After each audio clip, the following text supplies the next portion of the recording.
Bismillahirrahmanirrahim. Assalamualaikum warahmatullahi wabarakatuh. Selamat siang semuanya. Pada kesempatan kali ini, saya akan menjelaskan materi tentang filsafat pendidikan. Materi ini membahas arah pendidikan, dasar nilai, dan ragam pendekatan pendidikan untuk praktik pembelajaran yang lebih sadar atau lebih terarah. Oke, di sini ada filsafat pendidikan. Filsafat pendidikan itu sangat membantu guru untuk menjawab tiga hal yang penting. Yang pertama itu, untuk apa sih untuk apa siswa belajar? Nah, tujuannya itu untuk pendidikan itu tidak hanya mengejar nilai, tetapi membentuk manusia yang berpengetahuan, bermoral, mandiri, dan bertanggung jawab.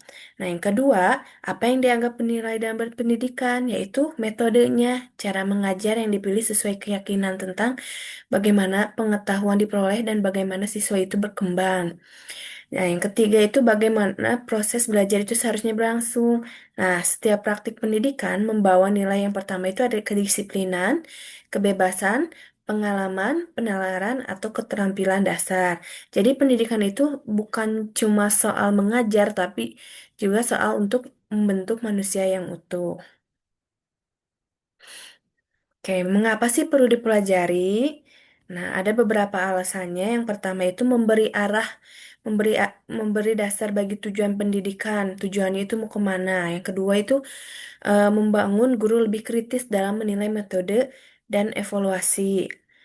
Yang ketiga itu membantu pengambilan keputusan dalam pembelajaran.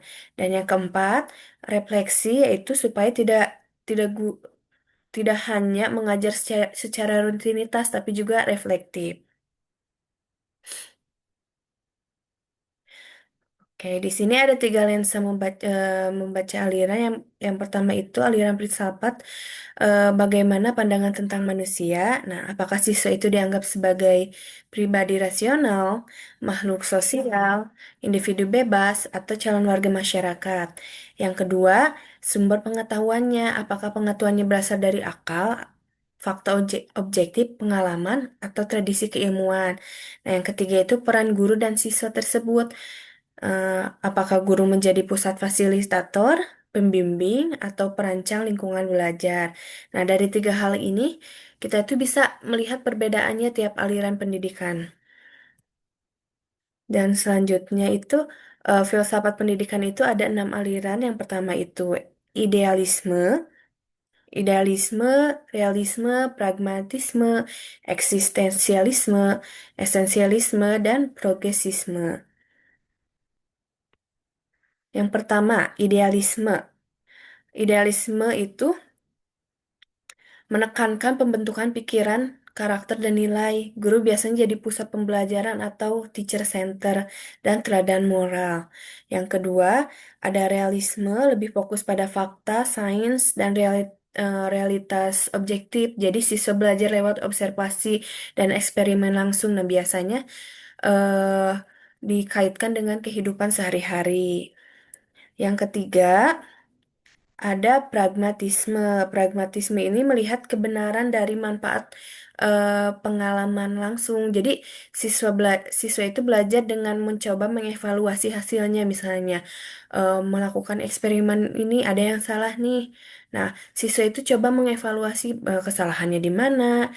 Jadi tahu letak titik salahnya dan sudah dibetulkan juga. Jadi siswa itu mengalami mengevaluasinya hasilnya dengan baik. Yang keempat itu ada progresivisme. Nah, progresivisme ini menekankan pembelajaran yang aktif, kolaboratif, dan relevan dengan kehidupan nyata serta pemecahan masalah. Nah, selanjutnya itu ada eksistensialisme. Nah, beda dengan yang ini, kalau eksistensialisme itu fokusnya pada kebebasan siswa untuk memilih dan menemukan jati diri. Jadi nggak harus sesuai dengan guru. Si A mah harusnya B nih, si B mah harusnya A nih. Nah, kita itu jadi kalau eksistensialisme itu kita memberi ruang untuk siswa memilih topik dan menafsirkan pengalaman personal. Jadi kembali lagi ke siswanya. Sedangkan kalau esensialisme itu menekankan pengetahuan dasar, disiplin, dan kurikulum yang terstruktur seperti membaca, menulis, dan berhitung. Nah, itu dan ilmu inti menjadi pondasi. Selanjutnya di sini ada perbedaan singkat setiap aliran. Kalau yang tadi diringkas secara singkatnya itu, idealisme itu lebih fokusnya itu ke nilai dan ke akal. Nah, peran gurunya itu teladan atau pusat. Jadi fokusnya itu hanya ke guru. Jadi siswa itu jarang untuk memberikan opini-opini yang mereka ketahui. Jadi mengikuti gurunya aja. Terus yang kedua, kalau realisme itu lebih berfokusnya pada ke fakta dan ke sains. Perannya itu penyaji objektif. Jadi contoh di dalam kelasnya itu praktikum. Yang ketiga itu ada pragmatisme. Jadi fokusnya itu ke pengalaman si siswa tersebut. Peran gurunya hanya sebagai fasilitator.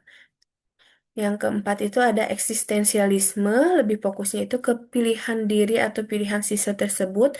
Nah, peran guru di situ hanya mendampingi anak tersebut dan topiknya itu bebas, jadi mengikuti pilihan si anak atau pilihan si siswa tersebut.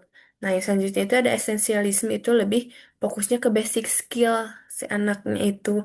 Jadi ke dasar ilmu anak-anak dan guru di situ cuma hanya mengarahkan kepada siswa tersebut.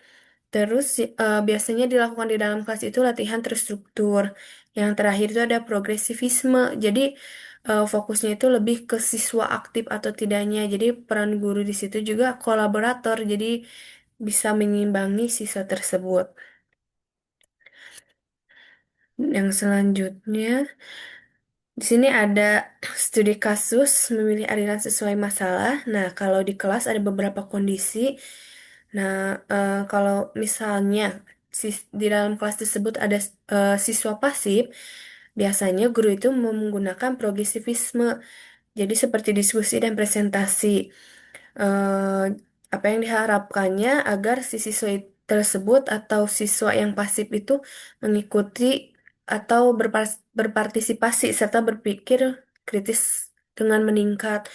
Kalau yang kedua itu konsep sains terlalu abstrak. Jadi biasanya pakai realisme dan pragmatisme. Jadi observasi, eksperimen, lalu refleksi hasil. Nah, apa yang diharapkan oleh guru kepada siswa tersebut yaitu agar siswa mendapatkan pemahaman menjadi lebih konkret bahwa melalui dulu proses-prosesnya. Nah, yang ketiga itu siswa bingung arah minat. Kadang kan di dalam kelas itu ada siswa yang ditanya, "Kamu cita-citanya apa sih? Kamu mau apa sih?" Nah, terkadang ada siswa yang bingung arah, ya aku mau jadi apa ya? Aku mau ini, mau apa ya?" Nah, biasanya guru itu pakai eksistensialisme dengan pilihan topik. Jadi pilihan topik proyek dari jurnal refleksi sendiri. Yang, yang diharapkan oleh guru tersebut kepada siswa itu biar si siswa tersebut termotivasi, jadi motivasi belajarnya lebih tinggi lagi. Jadi nggak bingung nih harus kemana, ke A, ke B, atau ke C. Nah, yang terakhir, kemampuan dasar lemah. Karena kan tidak setiap anak atau siswa di dalam kelas itu mampu. Ada juga apa kemampuannya itu lemah. Biasanya guru menggunakan esensialisme dengan latihan terstruktur. Jadi mengumpan balik ke siswa misalnya, hewan yang mempunyai telinga besar itu apa sih? Nah, biasanya kan siswa itu berpikir, oh gajah, ya nggak akan mungkin kalau misalnya ngejawabnya mouse ya, atau kucing, kan nggak akan. Jadi harus dipancing dulu biar mendapatkan umpan baliknya.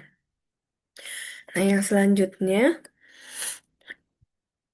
model pembelajaran campuran. Nah, sebenarnya gak ada, tidak ada satu pendekatan yang paling sempurna ya.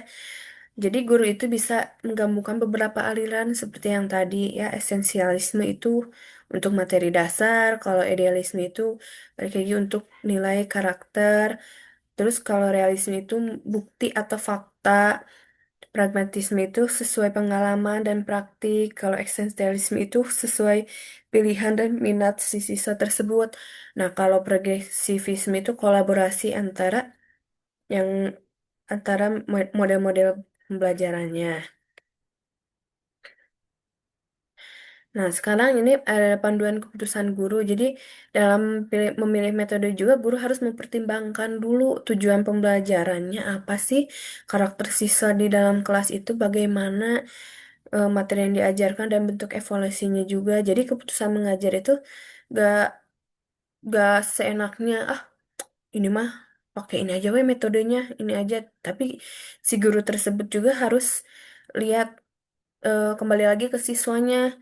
Kayak tadi siswanya kadang ada yang pendiam, ada yang kurang aktif. Nah, dilihat lagi. Jadi, jangan asal pilih metode. Tujuannya, dilihat dulu tujuannya itu untuk apa. Pembelajarannya itu meningkatkan hafalan, konsep, sikap, keterampilan atau kreativitas. Terus yang kedua itu siswanya itu kebutuhannya apa, minatnya apa, kemampuan awalnya bagaimana, tingkat kemandiriannya siswa itu bagaimana. Kadang ada yang pemalu, ada yang nggak pemalu, yang malu-maluin ya teman-teman ya.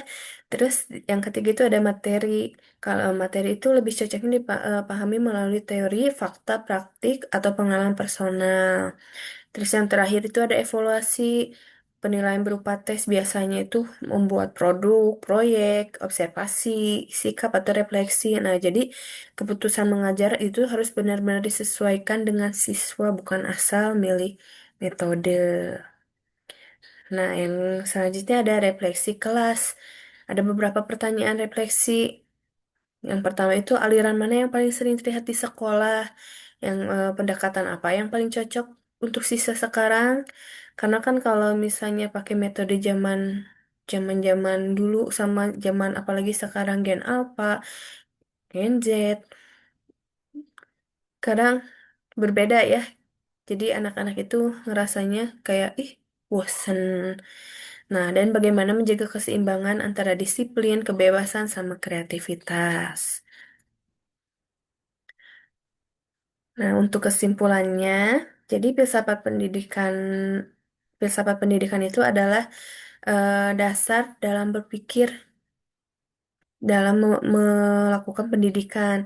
Jadi terus yang kedua itu setiap aliran itu punya kelebihan dan kekurangan. Ada idealisme, realisme, pragmatisme, esensialisme, dan projektivisme. Jadi menawarkan cara pandang berbeda. Nah, yang ketiga itu guru itu perlu reflektif dan kontekstual. Jadi pendekatan terbaiknya itu yang sesuai dengan siswa, materi, tujuan, dan nilai yang dibentuk. Oke, mungkin sekian dari saya. Apabila ada kesalahan atau teman-teman mau menambahkan, boleh ya. Saya tutup. Terima kasih. Wassalamualaikum warahmatullahi wabarakatuh.